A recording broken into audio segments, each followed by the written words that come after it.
Chapter का नाम है वर्णमाला, अल्फाबेट।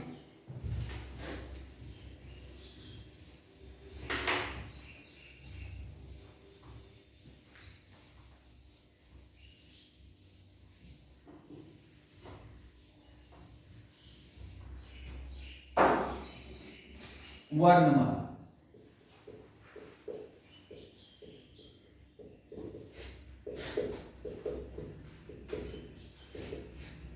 अल्फाबेट। तो पहले तो हम लोग वर्णमाला क्या है उसी को समझे। तो नॉर्मली यह आपको समझ बन रहा होगा कि वर्णमाला ऐसे हम कह सकते हैं कि ए से जेड तक के सभी अक्षरों का वह समूह जो कि एक सुव्यवस्थित रूप से लिखा गया हो। कहने का मतलब है कि अगर हम कहें कि यह ए बी सी डी, लेकिन जो लिखा गया पूरा का पूरा एक सीक्वेंस होना चाहिए। ऐसा नहीं कि ए एक्स जेड बी डी ऐसे लिखेंगे तो यह वर्णमाला नहीं कहलाता है। क्लियर हुआ? यानी अगर वर्णमाला अगर कहें तो वर्णमाला क्या है, तो 26 लेटरों का वह ऐसा समूह है जिसको एक क्रम में लिखा जाए। मतलब ए के बाद बी, बी के बाद सी, सी के बाद डी, डी के बाद ई, इस रूप में लिखा हुआ टर्म रहेगा तो उसी को हम लोग वर्णमाला कहते हैं। क्लियर हुआ? एग्जाम में आपके परिभाषा के रूप में नहीं आएगा कि वर्णमाला क्या है, सिर्फ मेरा बताने का कर्तव्य था कि वर्णमाला क्या होते हैं, तो उसको हमने डिफाइन किया। अब यहाँ पे अगर हम लोग बात करें तो वर्णमाला में तो कुछ हम लोग लिख लेते हैं, जिसमें वर्णमाला में लिखे तो लिखिएगा वर्णमाला, उसमें लिखिए 26 अक्षरों का 26 लेटर 26 अक्षरों का एक ऐसा समूह जिसे अपने क्रम में व्यवस्थित तरीके से लिखा गया हो, व्यवस्थित तरीके से लिखा गया हो।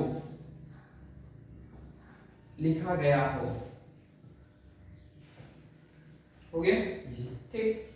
उसमें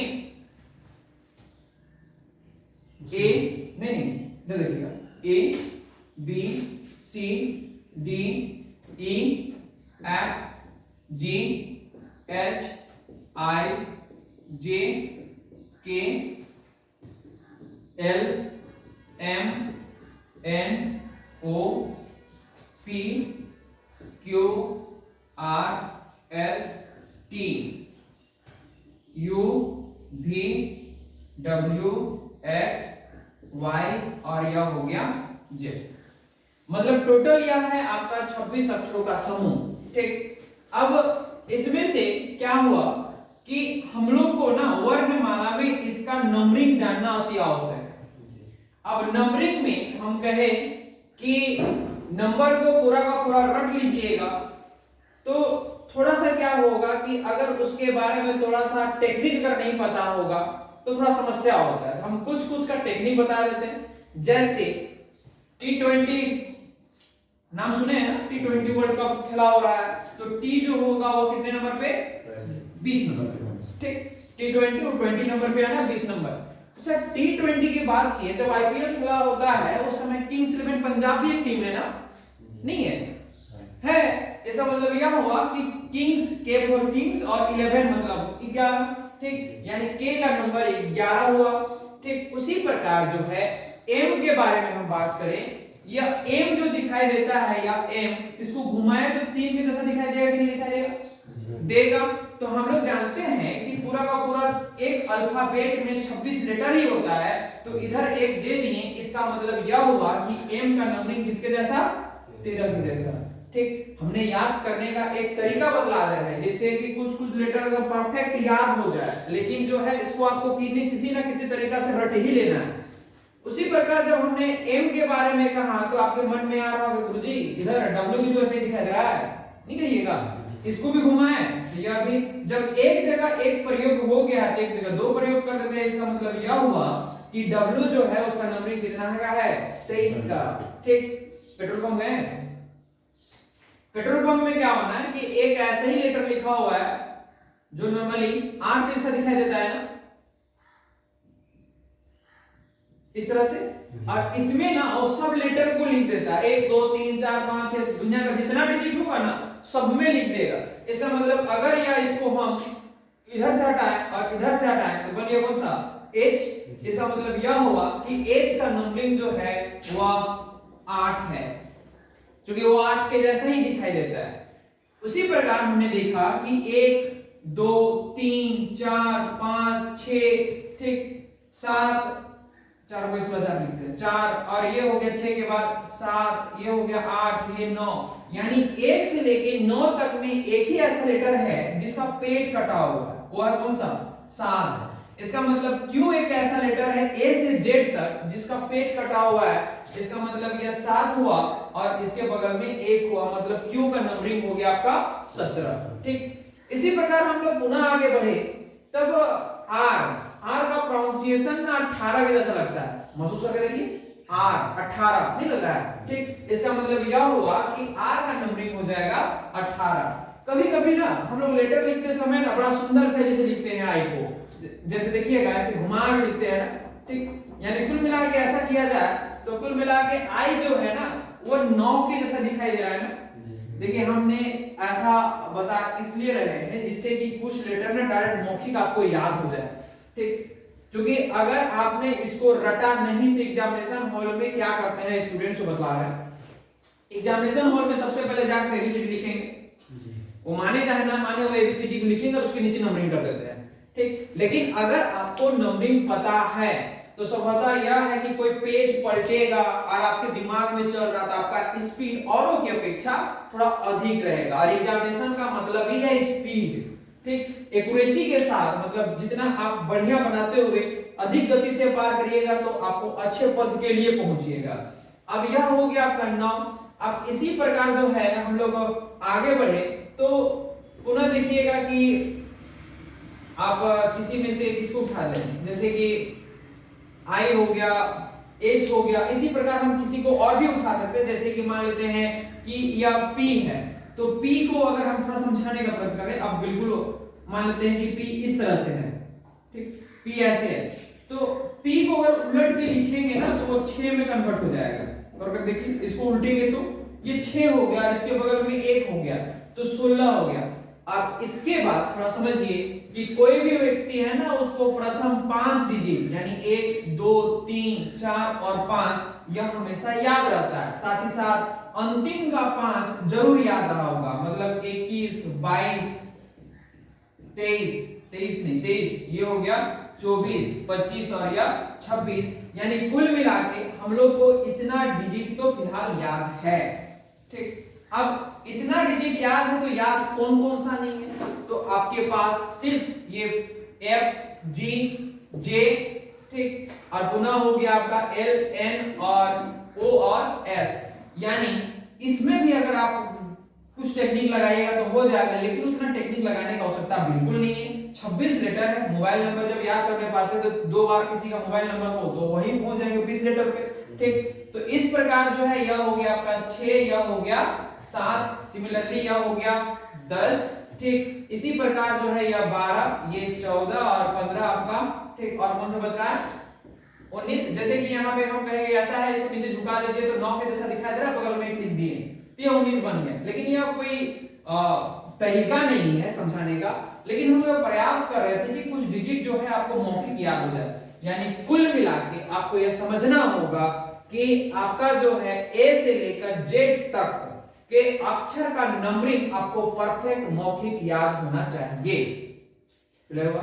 ठीक, क्योंकि यहां सिर्फ इसका मामला नहीं है, ये आने वाला अन्य 5 चैप्टर भी हैं जिसमें भी यह देखने को मिलेंगे। एक अल्फाबेट शुरू हो रहा है, एक सीरीज शुरू होगा, कोडिंग डिकोडिंग शुरू होगा, एनालॉजी आएंगे, यानी कुल मिला के वो देखने को बार बार मिलना है। ठीक, अब यहां तक मामला रहा आपका वर्णमाला में ए से लेकर जेड तक का लेटर को लिखिएगा, उसमें 1 से लेकर 26 तक नंबरिंग भी कर दीजिए। क्योंकि अल्फाबेट पढ़ रहे हैं तो लगना चाहिए कि एबीसीडी हम लोग को अब आता है, लिख लीजिए इसको।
हो गया।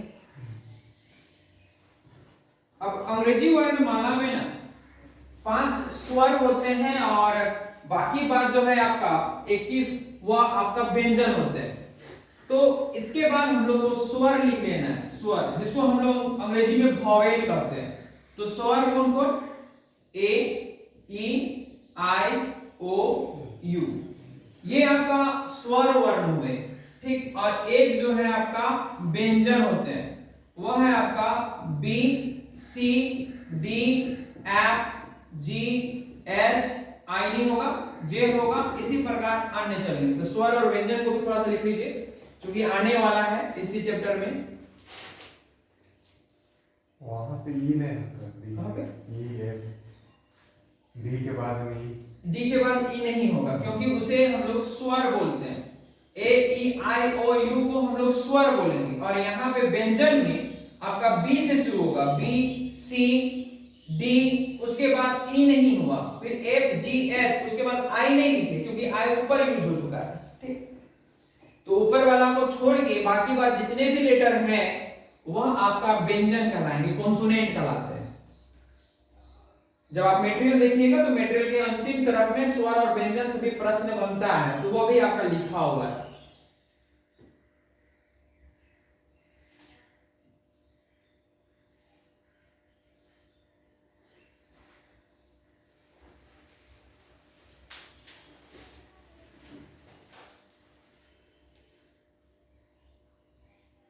हो गया? अब थोड़ा समझते हैं आगे।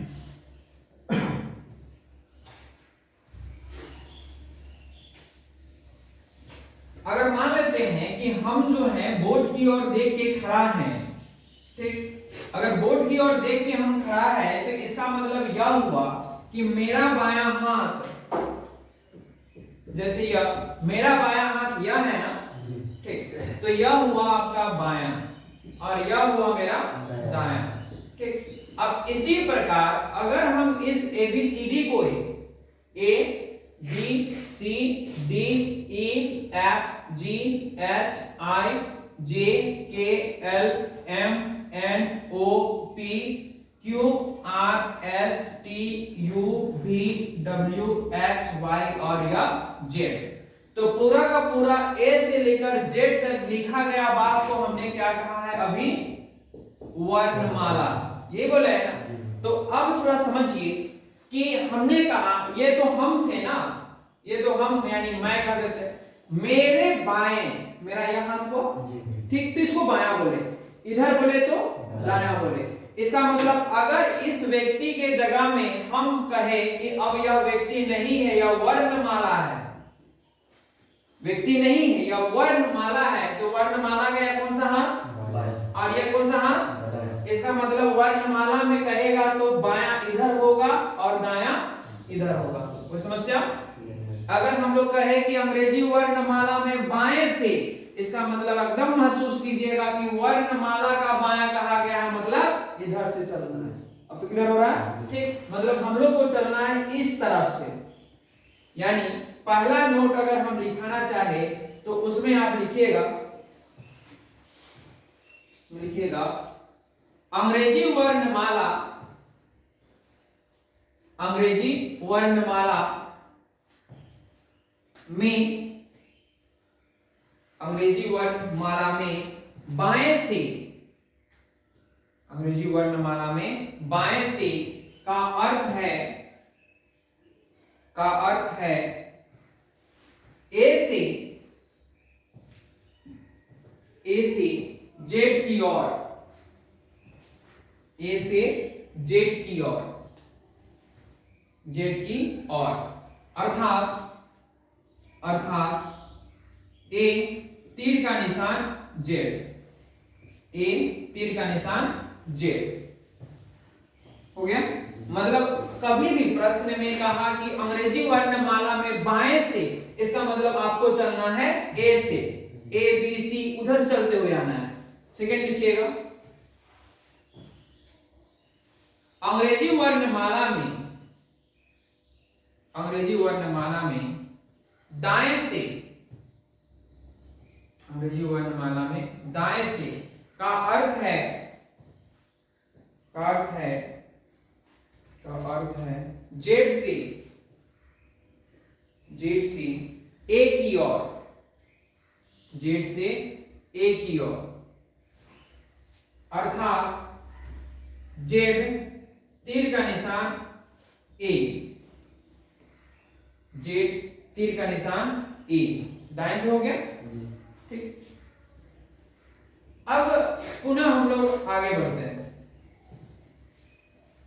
ये हो गया अंग्रेजी वर्णमाला में दाएं से बाएं से। अब पुनः जो है थोड़ा समझते हैं कि यहां पे बीच में अक्षर भी आएगा। ये वर्णमाला का मतलब समझे ना, वर्णमाला जब भी बोलेंगे तो पूरा का पूरा अल्फाबेट को समझना है। ठीक, और केवल हम अक्षर बोले तो अक्षर समझने से पहले एक बात को समझिए, जैसे ए बी सी डी, ये पूरा का अगर जेड तक लिखा हो गया है उसका केवल एक और एक को देखेंगे ना, यानी एक चीज को देखेंगे तो यह हम लोग का लेटर कहलाता है, इसी को हम लोग हिंदी में अक्षर बोलते हैं। अगर केवल हम सी को देखेंगे ना तो इसका मतलब यह हुआ सी एक अक्षर है या लेटर है। ठीक, अब थोड़ा समझते हैं कि जब अक्षर का समूह आपस में मिलता है तो वर्ड बनता है। जैसे आपका सी ए टी, कैट, यानी अक्षरों का समूह जब मिला तो यह आपका वर्ड बना, जिसको हम लोग हिंदी में शब्द कहते हैं। मतलब अब थोड़ा समझने का प्रयत्न कीजिएगा कि कभी जो है आपका इस सिचुएशन आएगा, जिस सिचुएशन में आपका हिंदी वाला लेटर भी आएगा और साथ साथ ये भी आएंगे। जैसे कुल मिला के हम कहे कि लेटर क्या, लेटर कहने का मतलब ए से लेकर जेड तक किन्हीं में से उसमें एक एक को बात करेंगे तो लेटर कहलाएगा, और लेटरों का जो समूह होगा, अक्षरों का समूह आपका जो है वो शब्द कहलाएगा। इसी प्रकार अभी तो गणित नहीं पढ़ा रहे लेकिन फिर भी समझिए, जब 1 2 3 4 5 लिखते हैं तो यह जो एक एक लिखाता है यह अंक कहलाता है, डिजिट। ठीक, और अंकों का समूह जो है वह आपका जो है शब्द वहां भी बनता है। जैसे 1 2 3 4 ये सब को पढ़ेंगे तो 1234 पढ़ेंगे और एक एक डिजिट को लेंगे तो अंक पढ़ेंगे। क्लियर हुआ? ठीक, अब हम आगे बढ़ रहे हैं। अब यहाँ पे मेरा समझाना यह था कि अभी हमने कहा कि वर्णमाला का बायां, वर्णमाला का दायां। तो मान लेते हैं कि हम एक अक्षर एस लेते हैं, यह क्या है आपका अक्षर।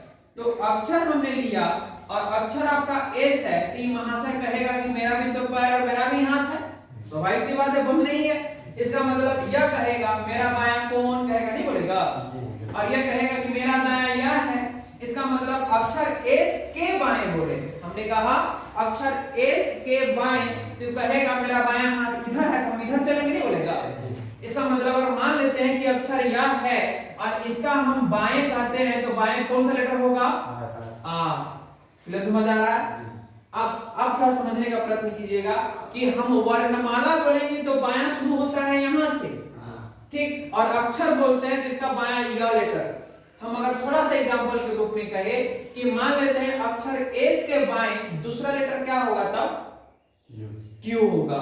यानी यह अक्षर यहां है, इसके बाएं दो लेटर, तो इसको नहीं गिनना है, एक और या दो। क्लियर हुआ? ठीक, यानी अक्षर और वर्णमाला दोनों को अलग अलग समझना है। यह हम इसको समझा दिए, इसको नहीं लिखा है। ठीक, प्रश्न बनाने के दरम्यान में ऑटोमेटिक है। इसके बाद आपको लिखना है सेकंड नंबर, थर्ड नंबर लिखिएगा। थर्ड नंबर थोड़ा समझ लेते हैं। इसमें एक वर्ड आएगा अर्धांश का, अर्धांश।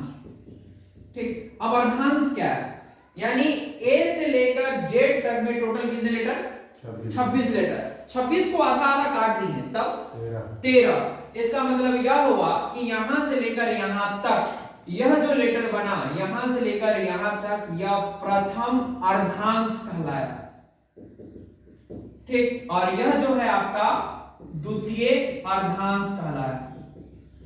यानी अंग्रेजी वर्णमाला के प्रथम ए से लेकर एम तक के अक्षर प्रथम अर्धांश, जिसको हम लोग फर्स्ट स्टेप भी कहते हैं या आपका पूर्वार्धांश भी कहते हैं। क्लियर है? लिखिएगा। अंग्रेजी वर्णमाला की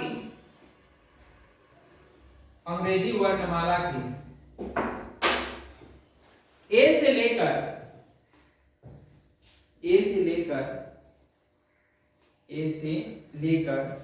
एम तक के अक्षर, ए से लेकर एम तक के अक्षर को प्रथम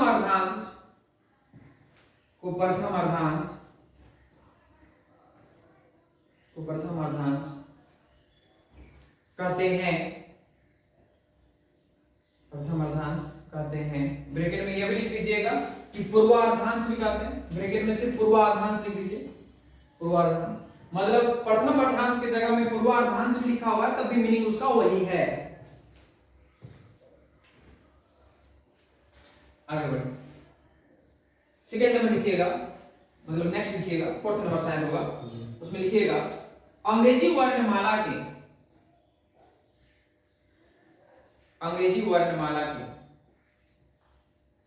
एन से जेड तक के अक्षर को, एन से जेड तक के अक्षर को द्वितीय अर्धांश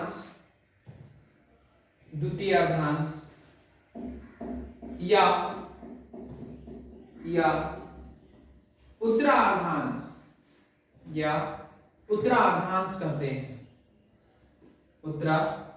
कहते हैं। हो गया? ठीक, यहां तक कोई समस्या नहीं है। अब दो बात और समझाना है, उसके बाद हम लोग का टाइप 1 शुरू होगा। अगर कहेगा कि अंग्रेजी वर्णमाला क्रम में लिखा गया है, ठीक, अंग्रेजी वर्णमाला क्रम में लिखा गया, मतलब अंग्रेजी वर्णमाला कैसे शुरू हुआ है? A B C D ऐसे करके जेड तक गया है। और प्रश्न में यह कहा कि अंग्रेजी वर्णमाला विपरीत क्रम में लिखा गया, मतलब उल्टा, मतलब शुरुआत किधर से? जेड से। ठीक, तो इस लिखने का हो सकता है? नहीं है ना? ठीक, क्योंकि यह आपके टाइप में ही आ जाएंगे, टाइप 1 और टाइप 2 में ही आ जाएंगे। ठीक, अब हम लोग शुरू करते हैं टाइप 1। लिखिएगा टाइप 1। मटेरियल हमने सेंड कर दिए हैं आपके ग्रुप में। टाइप 1 और टाइप 1 में टाइप 1 में लिखिए अंग्रेजी वर्णमाला में बाएं से, अंग्रेजी वर्णमाला में बाएं से 13वां अक्षर, बाएं से 13वां अक्षर क्या होगा?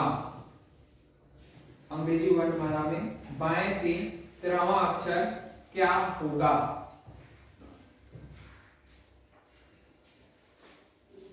तेरहवां अक्षर एम। ठीक, जब भी वर्णमाला में आपका सिर्फ यह नहीं बदलाया गया है कि वह क्रम के अनुसार लिखा गया है या विपरीत क्रम के अनुसार से, तो आपको यह समझना होगा कि वह जो लिखा गया होगा वह क्रम में ही लिखा गया होगा। और अगर विपरीत में लिखा होता तो आपको स्पष्ट रूप से वह कह देता कि अंग्रेजी वर्णमाला विपरीत क्रम में लिखा गया है। तो पहला हमने क्या कहा कि अंग्रेजी वर्ण, देखिए पहला प्रश्न है तो आप समझ ही रहे हैं कितना लेवल का प्रश्न देंगे, क्योंकि हम यही समझ के आप लोगों को पढ़ाते हैं, आप रहे कि कोई भी रहे, यहाँ के स्टूडेंट या रांची के स्टूडेंट में सब में एक ही कॉमन बात है कि लेवल सबका डाउन है। धीरे धीरे ही आपको पढ़ाया जा सकता है, तो पहले एक कदम फिर दो कदम सीढ़ी चढ़ना है, ठीक। तो फिलहाल हमने यह कहा कि A B C D E F G H I J K L M N O P Q R S T U V, ये हो गया W X Y और यह Z। यानी अंग्रेजी वर्णमाला में बाएं से वर्णमाला का बात आया और बाएं से कहा मतलब हमको चलना है इधर से। अंग्रेजी वर्णमाला में बाएं से आपसे कहा 13वां अक्षर क्या होगा। इसका मतलब यह है, या तो आप अगर अल्फाबेट नहीं जानते हैं तो गिनना पड़ेगा 1 2 3 4 5 6 7 8 9 10 11 12 और या 13, तो अक्षर कौन सा था एम, तो इसका आंसर हो जाता एम। क्लियर हुआ, ठीक। आगे बढ़ेंगे, यहां तो कोई समस्या ही नहीं, ठीक। आगे बढ़ते हैं, लिखिएगा अंग्रेजी वर्णमाला में, अंग्रेजी वर्णमाला में बाएं से, अंग्रेजी वर्णमाला में बाएं से 8वें अक्षर, अंग्रेजी वर्णमाला में बाएं से 8वें अक्षर के दाएं, 8वें अक्षर के दाएं 7वां अक्षर के दाएं 7वां अक्षर क्या होगा, 7वां अक्षर क्या होगा।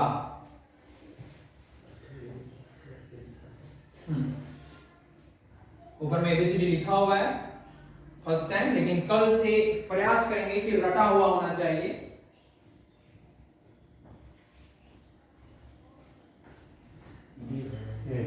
ए और आपका बी।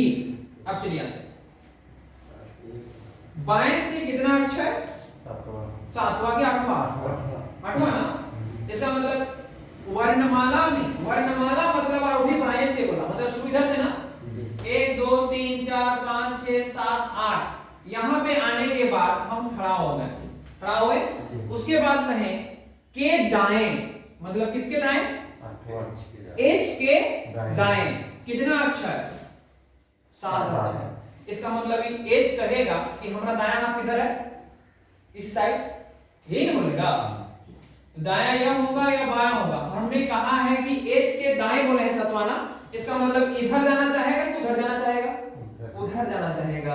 यही चीज को हम समझाने का प्रयत्न कर रहे थे तभी। इसका मतलब यह होगा 1 2 3 4 5 6 और यह 7, इसका मतलब आंसर कौन सा ओ होगा, ना कि बी और ना तो ए।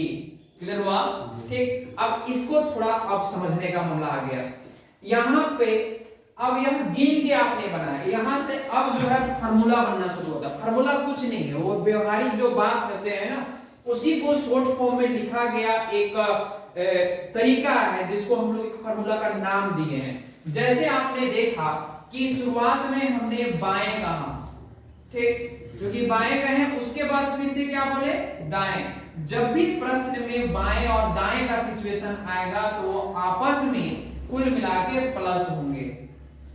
क्लियर हुआ, ये जो बाएं होता है, ये वाला बायां, ये वर्णमाला का बायां होता है, ये वर्णमाला का बायां होता है, और ये जो दायां जो राइट साइड में लिखाता है वह आपका अक्षर का होता है। क्लियर हुआ, तो कभी भी प्रश्न जो बनता है तो अंग्रेजी वर्णमाला में बाएं से 8वें अक्षर के दाएं कितना अक्षर होगा, इसका मतलब बाएं का मतलब था आपका 8 और दाएं का मतलब था 7, और दोनों को योग करने से टोटल कितना आया 15, और 15 का नंबरिंग आपको नंबरिंग अगर याद होता तो डायरेक्ट कहते हैं उसका आंसर कितना है ओ है। क्लियर हुआ, ठीक। अब ये बाएं और दाएं, तो आगे जो आने वाला फार्मूला उसका भी चर्चा यहीं पे कर दे। यानी मान लेते हैं कि अगर आपका दाएं और फिर से दाएं ही आया, इसका मतलब आपको माइनस करना है, और फिर से यह बताएं कि ये वाला लेफ्ट साइड वाला जो होगा यह वर्णमाला का दायां है, और यह वाला आपका अक्षर का है। क्लियर है?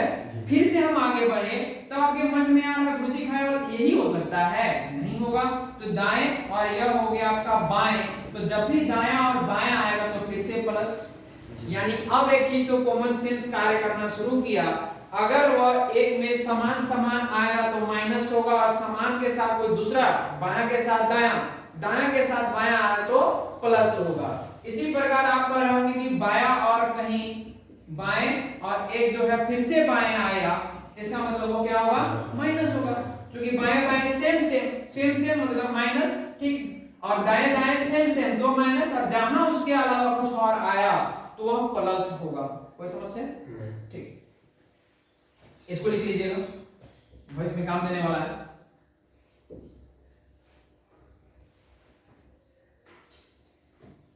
बस जैसे वीडियो आज आप लोग का रिपोर्ट कर रहे हैं, उसका मेनली उद्देश्य जैसे कि आपका उस समय आप एब्सेंट थे, इसमें क्या होता है ना कि स्टूडेंट का लिंकअप ना टूटे, जो नोट में लिखा हुआ बात बिल्कुल छूटना नहीं चाहिए, इसीलिए ग्रुप में आपका वीडियो पहुंच जाता है। जैसे कि आज नहीं आए लोग, तो संभवतः उन लोग के लिए आज का काम हो जाएगा, लेकिन प्रयास यह करना है कि सभी कोई क्लास में ही आए, वही अच्छा रहेगा।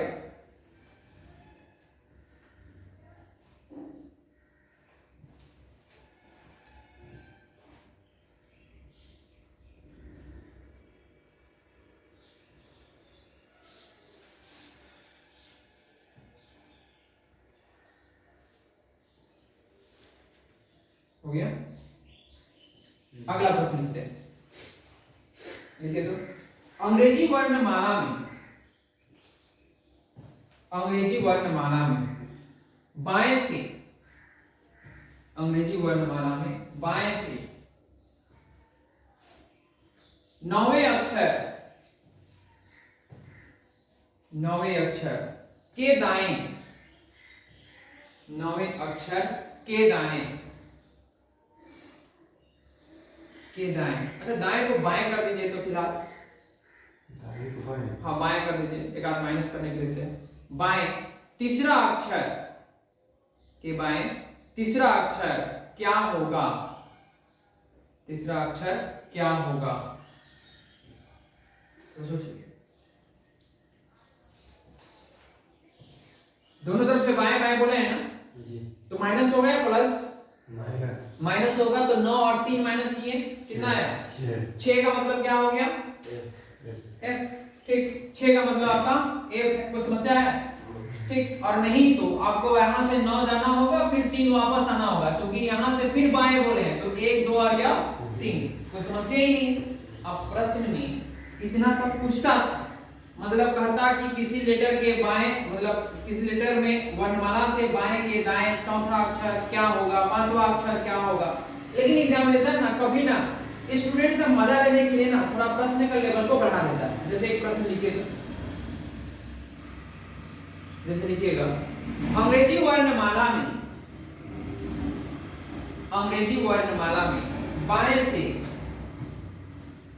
से छठे अक्षर, हाँ बाएं से छठे अक्षर के दाएं, छठे अक्षर के दाएं नवा अक्षर, छठे अक्षर के दाएं नवा अक्षर के दाएं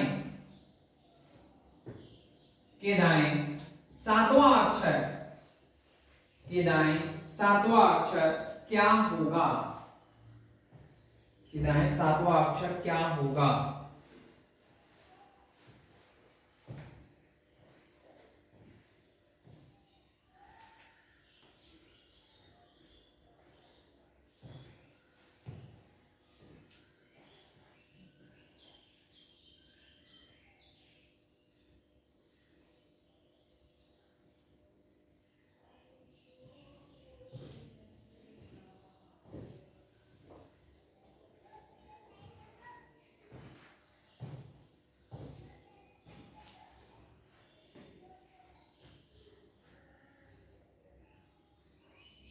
बी होगा, कौन सा?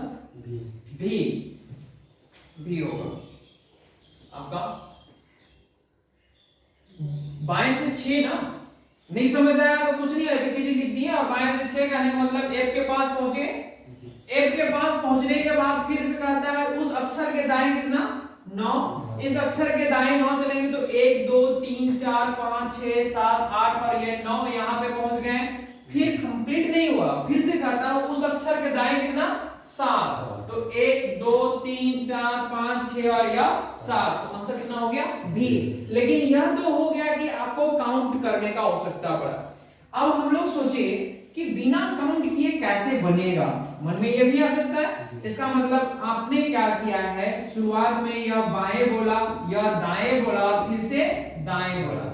आपको एक बार में दो ही टर्म को देखना है, मतलब इसको और इसको देखिए। बाएं और दाएं में क्या होता है, प्लस होता है। इसका मतलब 9 और 6 कितना हो गया 15 हो गया। तो यह 15 क्या है, यह 15 जो है वह आपका बाएं से है। एक बार फिर से बोल रहे हैं, ये होता है शुरुआत का बाएं, क्योंकि वर्णमाला के बाएं से बोला तो ये वाला आपका था वर्णमाला, समझाया था ना। ये था आपका अक्षर, ये दोनों का जब योगफल या माइनस हुआ तो ये पहला वाला जो टर्म है वही यहाँ पे आता है, याद रहेगा। ठीक, इसका मतलब यह हुआ कि 6 और 9 तो हो गया आपका 15, तो ये 15 क्या है तो वह बाएं से है। इसके बाद क्या बचा हुआ है दाएं से, तो इसका मतलब यह हुआ कि बायां और दायां फिर से क्या करेगा जोड़ेगा।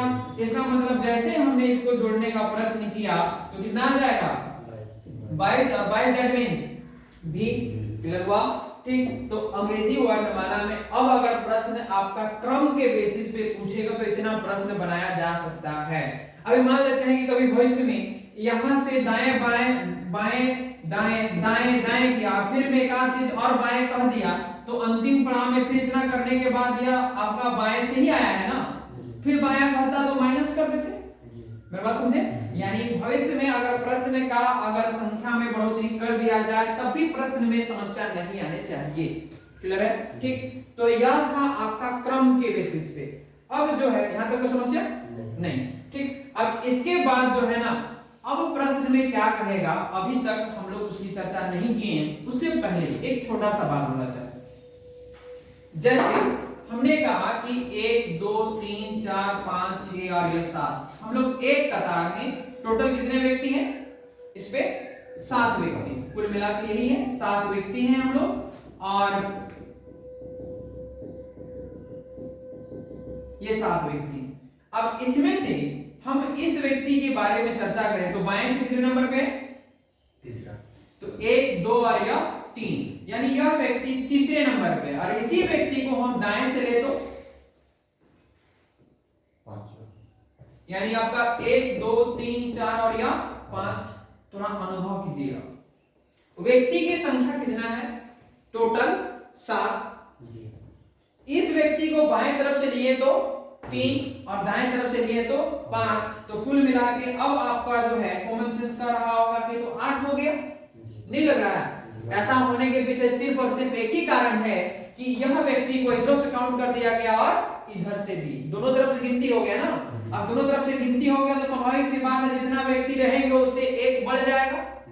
इसका मतलब यह हुआ कि यही व्यक्ति को अगर हमको बाएं से 3 दिया हुआ है और दाएं से निकालना होता, मान लेते हैं यह बाएं से दिया हुआ है ना 3, हमको दाएं से निकालना होता, दाएं से आप ध्यान रखिए 1 2 3 4 5 होगा।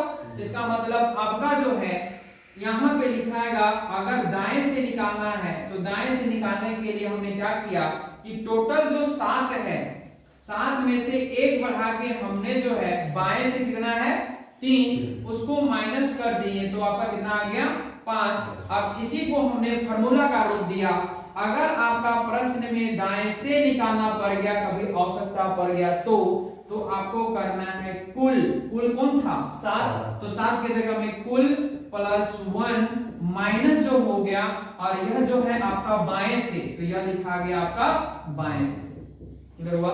ठीक, अब इसी चीज को कभी ऐसा भी तो हो सकता है कि आपको बाएं से निकालने का आवश्यकता पड़े, तो बाएं से बराबर हो गया कुल प्लस 1 माइनस हो गया यह आपका दाएं से। ठीक, ये जो है फार्मूला आप लिख लीजिए और फिर हम लोग प्रश्न बनाने आते हैं।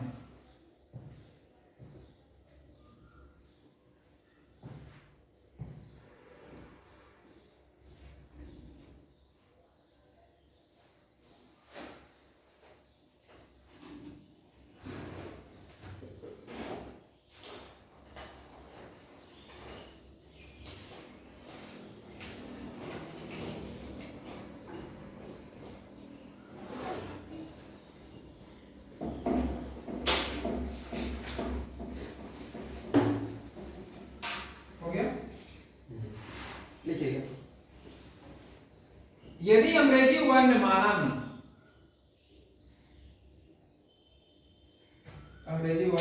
में दाएं से 17वां अक्षर क्या होगा?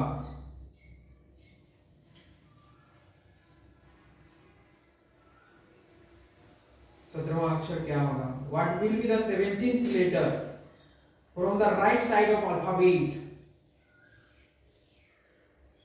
17 हाँ, कौन सा? जे जे और जे होगा। एक हमने क्या किया अभी, ये हमने कुछ नहीं किया, सिर्फ हमने कहा कि ऐसा है कि अंग्रेजी वर्णमाला जो है उसमें दाएं तरफ से 17वां लेटर कौन सा होगा। अगर यही जगह में हम बाएं से कहते तो 17 का मतलब क्यू होता ना। क्योंकि इस बात को दिमाग में बैठा के रख लीजिए, क्योंकि आपको जो अल्फाबेट का नंबर पता है वो बाएं से दाएं पता है, मतलब एक नंबर में बी, 2 नंबर में सी, 3 नंबर में ऐसे पता है। ठीक, अब उसमें क्या है कि उल्टा हमको रटना नहीं है। जैसे कि हमने आपको कथनु कह रहे हैं ना, एक एग्जांपल के तौर पे, क्योंकि स्टूडेंट का मनोभाव क्या है ना, वो एग्जामिनेशन हॉल में जाकर ना एबीसीडी लिखबे करता है। अब हम कहें या ना कहें, तो जाके आप खुद अनुभव कर सकते हैं कि हम कहेंगे कि ना रट लीजिएगा जी, रटेगा जरूर, लेकिन वो वहां पे रिस्क लेना चाहता ही नहीं है। इस बात को तो आप समझ के रखिए। ठीक, इसीलिए हम विपरीत रटा नहीं रहे, लेकिन पहला इधर से रट के रखना है। आप थोड़ा समझते हैं, अंग्रेजी वर्णमाला में हमने कहा कि आपको जो है ना दाएं से 17, तो कुल मिला के यहाँ है 1 2 3 4 5 6 7 8 9 10 11 12 13 14 15 16 और या 17। आंसर कौन सा होता? जे होता, यही ना। अब आंसर जो है आपका जे होता है, ये तो पूरा का परफेक्ट आंसर आ गया जे। अब यही चीज को सोचिए कि हमको जो बनाना है वो बनाना है आपका इस मेथड के बेसिस पे। आप थोड़ा सोचिए, जो हमको अब यह हम समझ के चले कि आपको अल्फाबेट का नंबरिंग जो क्रम में होता है वो आपको पता है।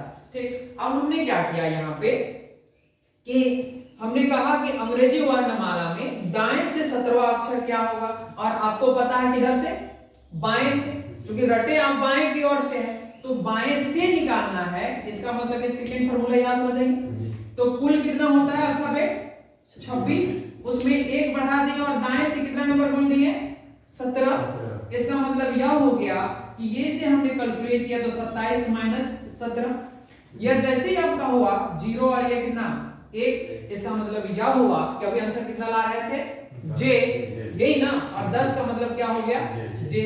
कुछ समझ आया क्या कहना चाह रहा है? ठीक, यानी अगर आपका वर्णमाला में अल्फाबेट में दाएं से पूछा है, ठीक, या दाएं से नंबरिंग दिया है, लेकिन आपको जो ओरिजिनल पता है वो बाएं से, तो बाएं से निकालना पड़ेगा। मीनिंग समझ आया? ठीक, एक प्रश्न और बनाइएगा, इसको लिख लीजिए कम से कम।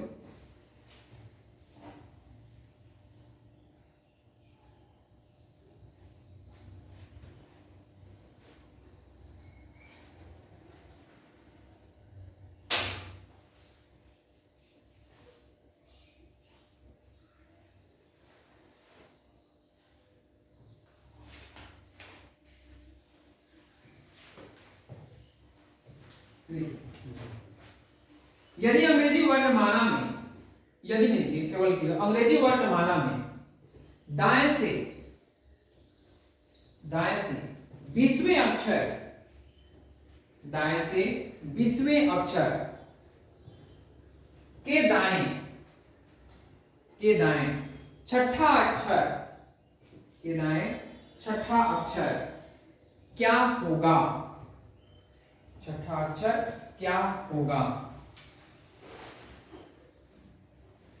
बस एक छोटा सा प्रश्न है।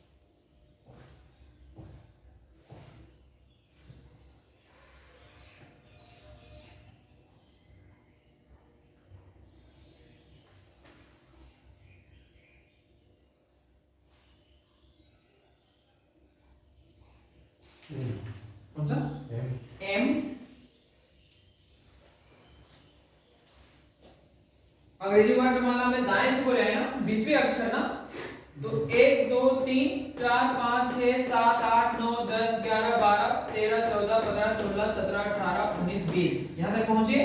फिर उसके बाद कहा गया किधर के दाएं कितना अक्षर छठा, 1 2 3 4 5 और यह 6, आंसर कौन सा एम हुआ।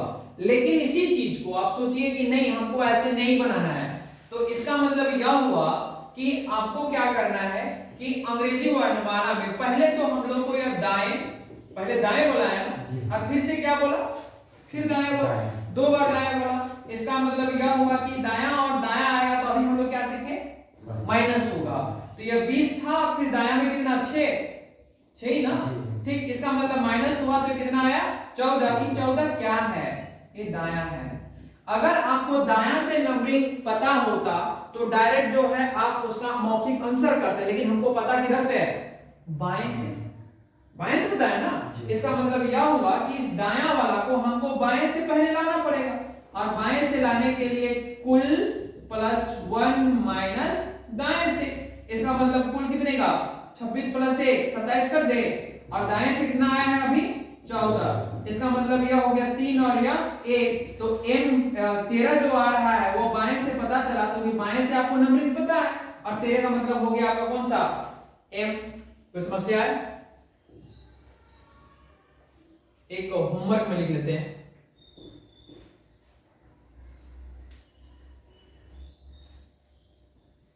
अभी तक तो कोई समस्या नहीं है, ठीक।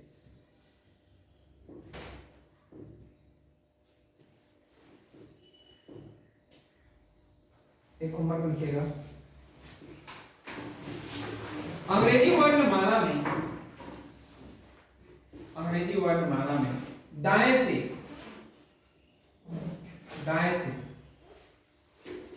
15वें अक्षर, दाएं से 15वें अक्षर, दाएं से 15 अक्षर के बाएं, के बाएं 5वां अक्षर, के बाएं 5वां अक्षर के दाएं, के दाएं 8वां अक्षर, के दाएं 8वां अक्षर क्या होगा, प्रश्न बन जाएंगे ना।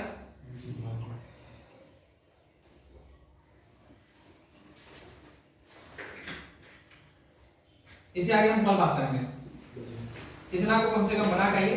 इतना करने का मतलब यह हुआ कि टाइप 1 कंप्लीट हुआ। कल हम लोग बात करेंगे टाइप 2 का।